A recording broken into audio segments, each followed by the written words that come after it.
Welcome to HortTube. My name is Jim Putnam. This is the Sunday garden question and answer video that I do most Sundays of the month. The first Sunday of every month I do the Subscriber Sunday video where subscribers send in photos of things in their yard that they're proud of. You can send in photos to this email address right here. I'm joined today with Buddy Lee for this question and answer. I'm excited about that. This is the inventor and breeder of Encore azaleas. And I'm down here shooting videos for all the other things that he's introducing as well. He's got 2 new gardenias in the pipeline. He's got 2 new distilleum. Right. I've shown the 2 distilleum. Can you tell me a little bit about the? Well, the distilleum, we have Jewel Box, which is a more kind of compact distilleum. Right. And then we have, you'll have to get, I forgot. The cast in bronze. Cast in bronze. Yeah, How can I names. forget that, Yeah, okay. that name? Well, cast in bronze has a really unique bronze foliage, a new foliage, which really makes it stand out. It's a little bit, taller grower, not tall, but bigger than Jewel Box. Jewel Box is just a smaller. Yeah, but Jewel Box looks like a little boxwood, and I have videos for both of those on the channel if you want to go look them up. If you don't know what distilleum is, you're not alone. It's the plant that everybody should have that no one knows. It is true. It's pretty much true. Yeah. Okay. So I put out a question on YouTube yesterday to get questions from you guys to ask Buddy, and he would help us out with this week's celebrity edition of Garden Question and Answer. So I got a question from somebody about their Encore. Their Encore's defoliated this past winter. Yeah. And they planted. Yeah, they were newly planted. Right. Well, without knowing all the specifics of what went on, I did notice that we had a really fast freeze in November. I mean, here we had no frost, and it went down to like 22 degrees, which is a shock to plants. Sometimes you can lose your foliage with something like that. Yeah, we had the same thing in the Raleigh area where we went from summer to winter really quickly, and then winter went away and it stayed kind of mild after that. But yeah, we did have a temperature in the low 20s going into winter, and my guess is that probably did it, and they probably will recover over the course of this summer, as long as they're happy in other ways. Right. I also throw in that sometimes when a plant defoliates, it cannot use water as much as it could before. And so be careful if you have a plant that's thin or stressed. And overwatering could. Yeah, right, yeah. Watering could become a problem at that point. Somebody asked what Buddy's excited about in the next 5 years in the world of plant breeding. Well, I'm continuing doing a lot of plant breeding, but I think what excites me the most is all these other plant breeders at universities and their homes and stuff, all this stuff, it's almost like I can't wait to see what they come up with. I mean, we're in some exciting times when it comes to plant breeding. I mean, there's a lot going on. So mostly just what's in the future, what's close, what's close by coming our way. Right, and that's part of my trip down here to the Gulf Coast. We're in South Louisiana, by the way, is where we're shooting this, which is where his nursery is here. I'll put up some drone footage here at some point during the video so you can see his. This is the place where he abuses plants, literally abuses plants to see if they'll take abuse. But I'm down here visiting plant breeders, and there's a definite increase in speed. Yes. That's happening. When I go on Instagram now and my friends that are involved in plant breeding are excited about new plants, it seems like I see something weekly. Yeah, and it's not coming just from universities and PhDs, stuff like that. It's coming from just garden enthusiasts and people just so concentrated on plant, they're coming out with these awesome plants. So somebody that leads us to another question. Somebody asked about getting involved in plant breeding. Yeah. What would you suggest? Well, a lot of people want to get into plant breeding, but my suggestion is initially is to know the species you're working with, know the different species and the cultivars that come out of there. So you'll know what your end game is or what your goal, what you want. And the plant that you want may already be on the market that you're just not aware of. Right. But know that plant. And as far as techniques on pollination, things like that, I mean, you can go to YouTube now. It's just, I mean, the information out there is out there readily to anybody that wants to do plant breeding. And I encourage people to do it. Just go for it. So, I mean, if you go back and watch my interview of Buddy that I did over at Flowerwood Nursery in Alabama, I think that was in October, November. If you go back and watch that video, Buddy had an end game for developing repeat blooming azaleas. It wasn't, he had collected all the fall blooming azaleas that he could find and were trying to use those to cross. Yes. And that wasn't working. And then another species fell from the sky. Right, yeah. I was collecting and doing initial breeding just on plants that had a tendency to bloom in the fall. Yeah. But every step you make is not a lost step, because you learn. Like, I learned how to pollinate. I learned how to grow seed. Right. And then this new species, Ohamia, 4th of July they call it now, came by. Well, I was ready for it. I just grabbed it. Right. And the more you know, the more that you'll see in things that you wouldn't normally, other people wouldn't see. You're just more focused on that trait. Right, and to go back to this point about you don't have to be a PhD or whatever, you were a registered nurse at the time you were doing this. Well, yes. Well, I've been a lot of things. I was unemployable, actually. right. But no, I did work in it, and I started the plant breeding. But you still have to initially, you still have to make money when you have two small children. Right. And but that it's just exciting to watch plants, grow seedlings and see how they come out. Right. Somebody planted 3 dwarf, or they planted 5 dwarf azaleas in the fall. I don't know if these were Encores or what, and they're not blooming this first spring. What can we say about? Well, when you plant in the fall, plants are kind of establishing themselves. I mean, when you plant an azalea, you're not going to have that picture perfect azalea. You got to kind of nurture it and grow it. Numerous things could go wrong in the fall, but with azaleas, a lot of mistakes I see is just the planting of the plant. Don't plant it too deep, and sort of make sure your soil is well drained. If you've got clay soil, you may need to amend that and add some acidic stuff to add to the soil. Add to the acidity of the soil and the drainage.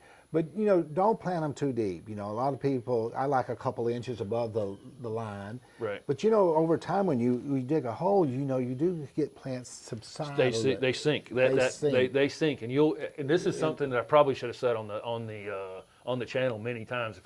If I want to raise something up an inch, I'll put it up 2 inches because I know that soil that I recompacted back in the bottom of that hole is freshly cultivated.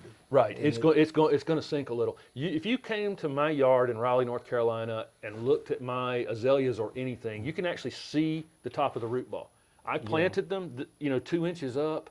They probably have settled a little bit, and then the mulch is up to the edge of them, and you can actually see the top of the root ball like it was in the can. That's right. If you go through Buddy's trial area back here, even down here in the sand, well-draining soil in South Louisiana, he's got these things mounded up as much as 6 inches. 6 inches, some of them.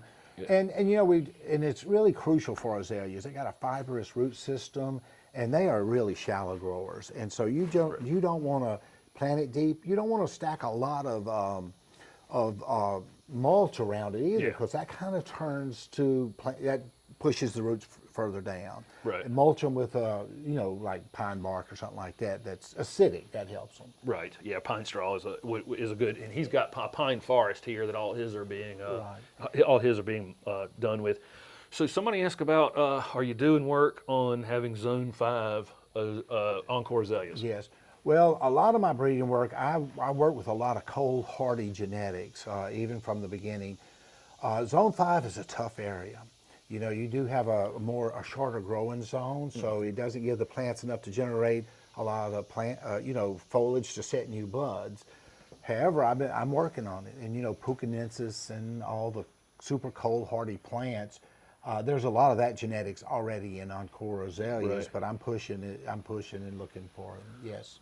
Two other things I would add to that. One of the issues in Zone 5 with leafy evergreen plants is that the ground can actually freeze solid, and then when the plant's maintaining its leaves and the ground's frozen solid, and then you get west wind across the top of it, desiccation is probably honestly the biggest issue.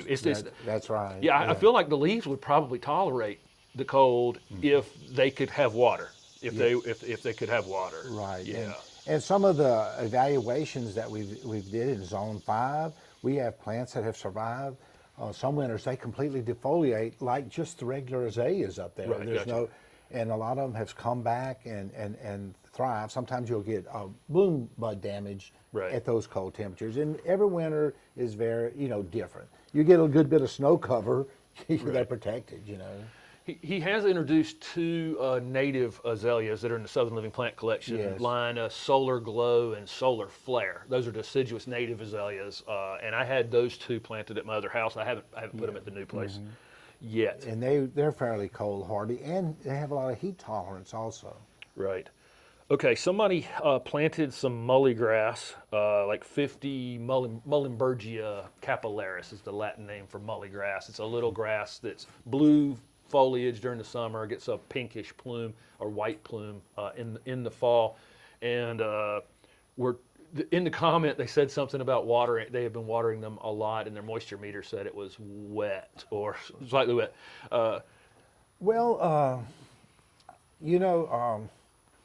You can overwater plants. Yeah, ornamental grasses especially. Ornamental grasses, they tend to be, grasses, I think, if you give it too much water, I don't know if this is what you would say, but if you give them too easy of a life, they're not going to root into the soil. Yeah, I would definitely agree with that. I've gone on landscape jobs where things were planted.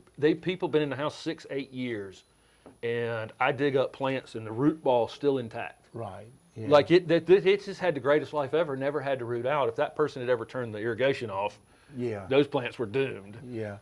But just watering is a long-term plant. Care of the plant initially when they're young. Right. Azaleas.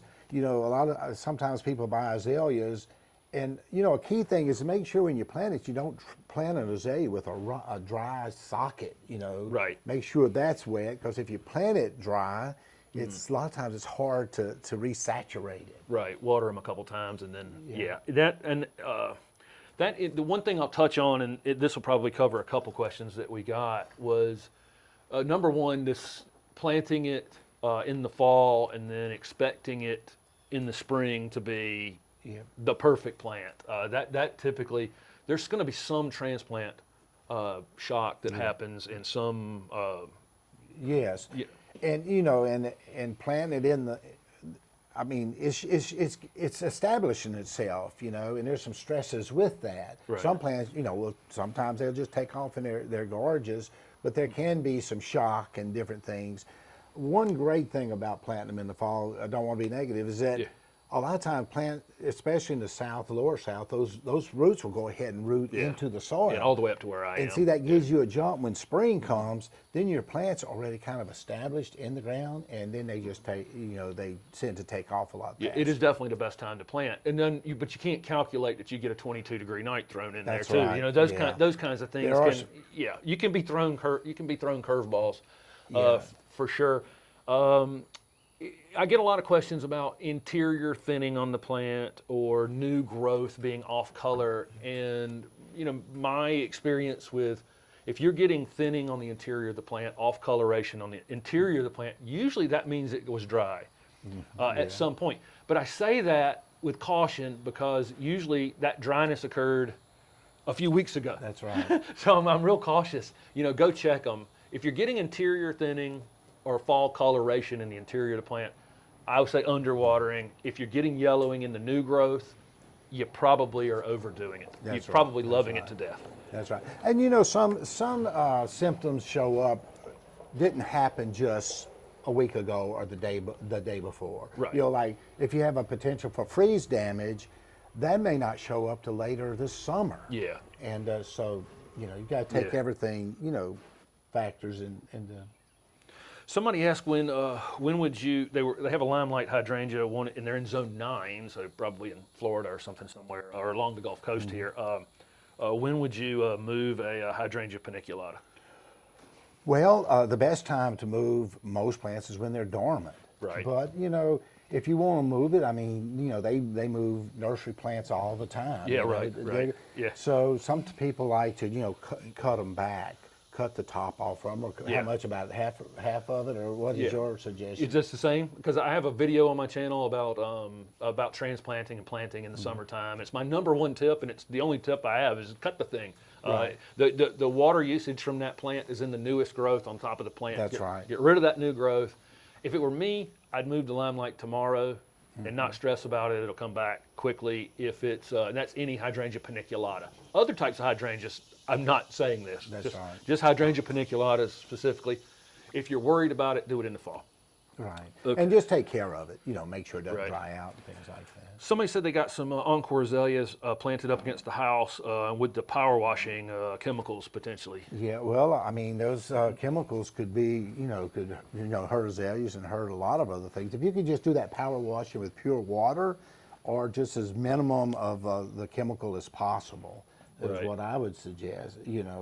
But I have seen up beside houses where where they had washed the bricks for over years and couldn't get anything to grow in that soil. Right. Basically, had to dig the soil out and put fresh soil in there. So there could be residual effects of chemicals. Right. Okay. So definitely cover them at a minimum. Yes. Yeah, cover them at a minimum. Cover them. Okay. So somebody asked about zone growing. They're in zone 9 and they'd like to grow some of the plants that are only good down to zone 8. I laugh about this. We laughed about this Yeah. because everybody wants to grow the thing they can't grow in their area. People in Florida where they can grow palms, but they want to grow lilacs. That's right. Yeah. Or bananas in Alaska. Yeah, on the right. Yeah, Arctic everybody Circle. wants the thing they can't grow. Which is this is true. What would you say would be specific about why you can't grow that zone 8 plant? Well, I like to use like Cornus cusa, or the Chinese dogwood. I see, they don't. Some of them grow fairly well in zone 8, but I'm in zone 9, 8, and I have a lot of trouble with them.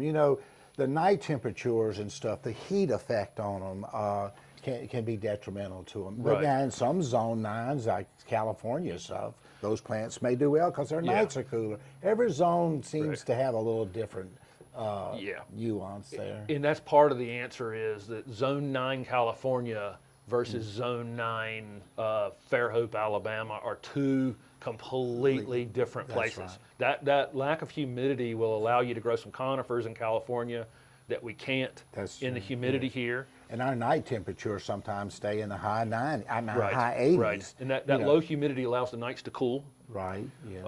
And another issue we can get is some plants just need chill hours, which are nights where it's cool enough. The plants go to sleep, and they've been fooled enough in their lifetimes to figure it out that in order to wait for enough winter to happen before they wake up. Blueberries are a great Right, example of yeah. this. Where blueberries, they've been fooled by false springs enough that they.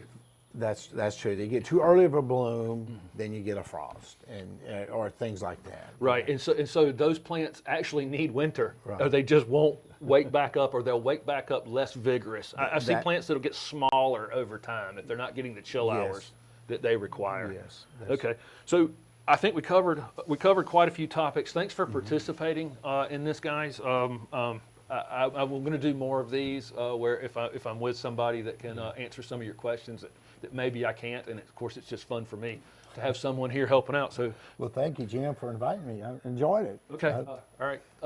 Thanks to Buddy Lee for joining us. And again, ask questions down below this video for next week's question and answer video. I'll be back in Raleigh.